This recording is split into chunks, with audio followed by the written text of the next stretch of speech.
Olá, boa tarde. E hoje o tema vai ser sono, ou a falta dele, né? A insônia.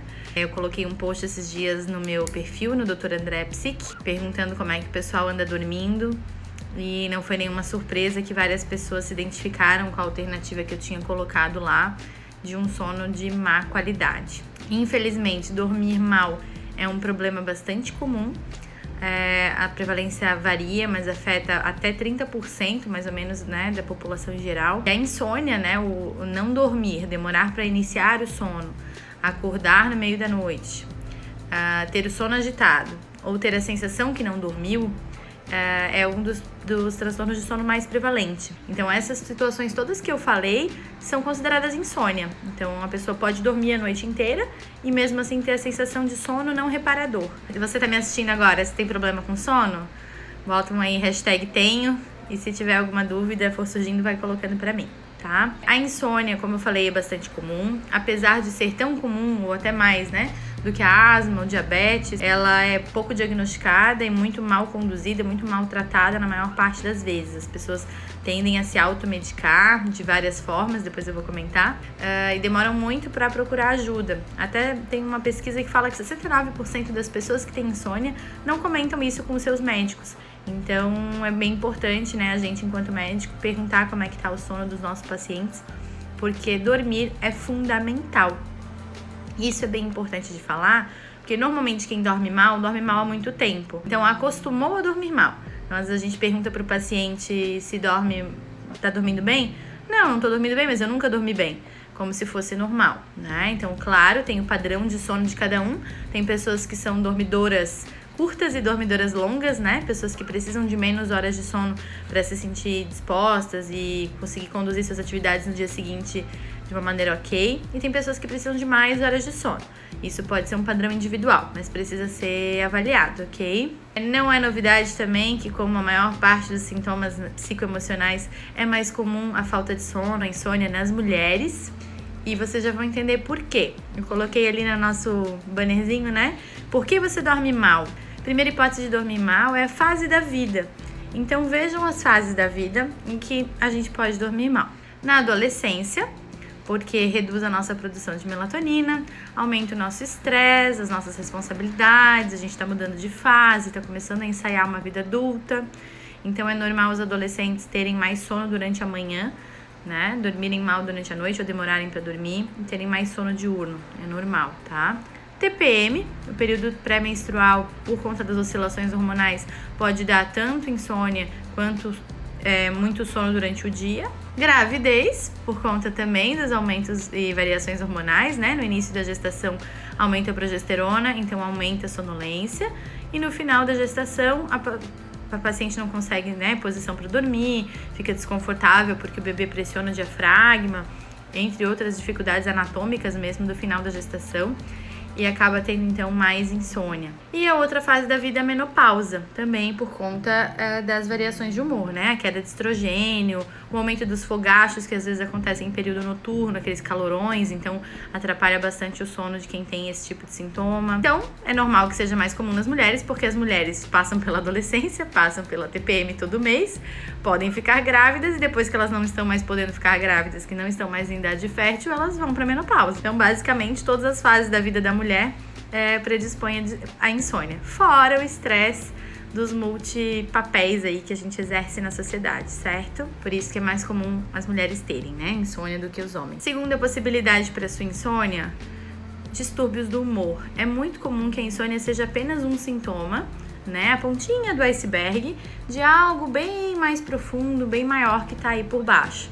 Então, quando a gente começa a ter um estresse muito aumentado, é comum que o primeiro sintoma a aparecer seja a insônia. Se você anda com insônia, não tá em nenhuma dessas fases que eu comentei, ou não faz muito sentido que seja isso, né? E você anda também com o humor mais reduzido, mais para baixo, mais desanimado, mais triste. Se você anda também com alterações de apetite, comendo demais ou comendo de menos. Se você anda com muita falta de energia para suas atividades, para conduzir suas coisas, pode ser que a gente esteja diante de um quadro de humor. Então, não necessariamente, gente, quando a gente fala de ansiedade, depressão e outros distúrbios do humor, o paciente vai ser aquele deprimido do livro que fica deitado o dia inteiro na cama. Não, tem muita gente que leva uma vida funcional, né, dá conta das suas atividades, se esforça, vai em frente, mas anda tendo alguns sintomas sim, como a insônia e algumas outras coisas, tá? Eu citei aqui só alguns, mas se você anda tendo insônia, já tá tentando resolver de outras maneiras alternativas e não tá conseguindo um bom resultado,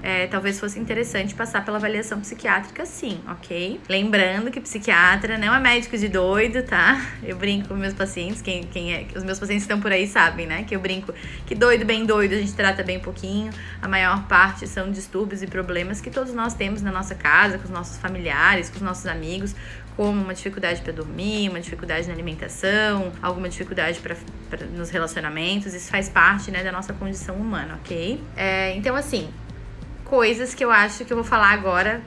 Eu li esses dias, eu gostei. 10 mandamentos para melhorar a qualidade de sono de vocês, ok? Vamos ver se eu consigo lembrar os 10. Então, primeiro mandamento: terás rotina. É muito importante ter uma rotina aproximada de horário de dormir e de acordar. Bem importante ter uma rotina de horário de dormir e acordar, tá, gente? Então, claro, a gente tem os nossos compromissos, pode ser que varie um pouquinho, mas evitar muita bagunça de horário. O nosso relógio biológico fica todo bagunçado e atrapalhado também. Segundo mandamento: irás para a cama apenas quando estiveres com sono. Tem gente que quer fazer tudo em cima da cama, quer ler em cima da cama, mexer no computador, comer, beber, ver TV, falar no telefone. Não funciona. É importante que a gente tenha esse vínculo cerebral, né, de que a cama é o local para dormir. Isso nos favorece na hora de deitar, de sentir aquele aconchego que relaxa e dá sono. Então, os adolescentes têm muito essa mania também de estudar, ler apostila, ler não sei o que, fazer exercício, ver série, comer, tudo deitado, né, na cama. Então, acaba atrapalhando bastante o vínculo de que a cama é pra dormir, ok? Podem reparar, o dia que vocês passam o dia todo fora de casa, com bastante atividade, que vocês chegam em casa e deitam só na hora de dormir, parece que a cama ela fica bem mais aconchegante, né? O terceiro mandamento: esse eu quero ver quem é que vai conseguir cumprir. Quem achar que é muito difícil, bota #impossível aí pra mim, pra eu saber que pra você é muito difícil. Desligarás seus aparelhos eletrônicos. Pedir pra desligar o celular, gente, não sei, acho que é impossível mesmo, né? Acho que as pessoas não fariam. Então, no mínimo, colocar no silencioso e deixar longe da cama, tá? Porque a luz azul que emite dos aparelhos, dos smartphones, né, dos tablets, dos iPads da vida, ela estimula a gente a ficar acordado, ela atrapalha a liberação de melatonina, que é o hormônio responsável por nos dar sono. Então é bem importante que a gente se desconecte mesmo, né? Tem muita gente que fica sem dormir e fica no celular, olhando Instagram, Facebook, zerando as redes sociais, como eu brinco, né? Ou vendo filme, vendo série. Então tudo isso acaba deixando a gente mais alerta, atrapalhando ainda mais o sono, tá? Quarto mandamento: evitarás cochilar durante o dia. Quem tem a possibilidade, né, de estar em casa na hora do almoço, acaba querendo dar aquela dormidinha tarde. Se você não tem privação de sono, o ideal é que você não faça isso. Porque, de novo, você vai estar dando um descanso em outro horário pro teu organismo e pode ser que no período da noite você não esteja cansado o suficiente para ter aquele sono tão relaxante, tão fácil. Quinto mandamento tem a ver com o anterior que eu falei: não olharás o relógio e nem o celular. Tem gente que não consegue dormir e fica olhando pro despertador, fazendo conta, né? Já é meia-noite, eu tenho que acordar às 6, só tem 6 horas de sono. Aí depois, então, esse tipo de conta e de controle do relógio acaba gerando mais ansiedade, atrapalhando ainda mais o relaxamento que é necessário para pegar no sono. Então, se você precisar, vira o seu despertador, né, pro lado de lá, para você não enxergar o relógio, ou bota o celular de cabeça para baixo para que você não fique vendo a hora aparecendo ali a cada virada, ok? Sexto mandamento, esse também, quero ver quem acha impossível, bota pra mim aí, #impossível. Não comerás chocolate à noite, nem tomarás bules e bules de café, e nem de chá preto, nem de chá verde, nem de chimarrão, e nem comer um monte de chocolate, porque essas substâncias liberam outras substâncias que nos deixam mais ativas. E a gente não quer ficar mais ativa nesse horário de dormir. Nesse horário de dormir, a gente quer ficar mais relaxado. Então, você que tem dificuldade de dormir, evite café após as 18 horas e evite também essas outras substâncias, tá? Se for impossível não tomar o mínimo possível. E para os viciadinhos em café aí, vai trocando por descafeinado, vai fazendo o café cada vez mais, pode misturar o cafeinado com o descafeinado até que você consiga fazer essa transição pro descafeinado, tá? Isso vai ajudar bastante. O 7º mandamento, ele é meio um mandamento de mãe, assim, né? Manterás o seu quarto organizado e limpo. Ó, já estão botando aí pra mim uns hashtag impossível, né? Esse papo de manter o quarto organizado e limpo é bem importante. O ambiente estando limpo e organizado, ele favorece o nosso relaxamento na hora de dormir. Tem até muita gente que não consegue dormir se a porta do armário tá aberta, se tem roupa jogada, né? Isso pode ser toque também, né, gente? A gente tem que avaliar.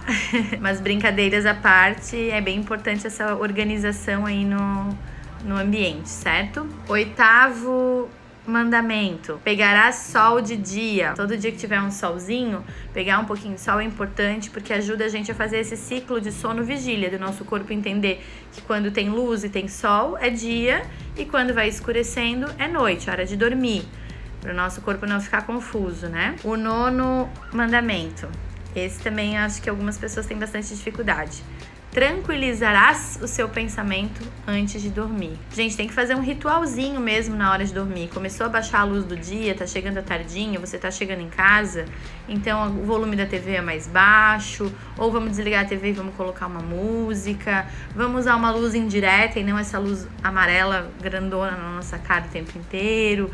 Vamos sinalizando para o nosso organismo que tá na hora de deitar. Quem tem criança pequena em casa faz muito isso, quem tem bebê, né? Tem que de dia deixar as cortinas abertas para o bebê entender que é dia e à noite ir baixando a luz para ele entender que tá chegando a hora de dormir e que ele vai precisar dormir também. Então a gente precisa manter esses hábitos aí de dar os sinais que o nosso organismo precisa para dormir, certo? 10º mandamento também é bem importante: não ouvirás nada além do silêncio. Evitem, gente, TV ligada. Eu sei que a gente tem muito esse costume, né? Mas deixa no volume menor, evitem filmes de ação, barulho, música muito alta, porque tudo isso é distração para o seu cérebro. Acaba não permitindo com que ele foque no que ele precisa, que é o relaxamento suficiente para descansar, certo? Esses são os 10 mandamentos que a gente precisa para ter uma noite de sono tranquila. Espero que eu tenha auxiliado vocês em alguma coisa. Uma dica importante para quem fica pensando muito: amanhã eu tenho que fazer tal coisa, eu tenho que chegar no escritório e fazer isso, tenho que ligar para minha chefe e fazer aquilo. Não adianta você fazer isso na hora de deitar, você não vai conseguir resolver nada deitado na sua cama. Então pega um papel, faz uma lista de repente das primeiras 5 atividades que você tem que fazer ou não pode esquecer no dia seguinte, porque é uma maneira de você transferir a angústia que tá aqui pro papel. Guarda o papel, bota na sua bolsa e diz: amanhã eu vou resolver isso aqui, para que você possa começar a pensar em outra coisa, relaxar. Tentem fazer exercícios de respiração, gente, respirar fundo, pensar em locais que vocês já foram que trazem paz, lembranças positivas. Perguntar que a atividade física ajuda muito, tá? Então, assim, muito importante. É bem comum insônia em pessoas que abusam mais de cigarro, de álcool e em sedentário. Então, mesmo que seja só uma caminhada ou andar de bike ou você voltar do seu trabalho a pé, se você não tá podendo fazer um exercício com horário, é bem importante se movimentar, né? A gente só orienta a evitar as atividades físicas com muita música, dança e de muita explosão nos horários antes de dormir, né? Após as 10 ali. Mas até umas 7, 8 horas é tranquilo e é muito bom que se faça atividade física sim. Da mesma forma que se evite, né, cigarro e álcool de uma maneira geral e principalmente à noite. Quem fuma muito à noite tem muita dificuldade para dormir. Eu vou deixar isso salvo nos destaques, o Instagram @doutorandreapsique, certo? E vejo vocês no próximo vídeo, então obrigada por estarem comigo. Um beijo e até lá!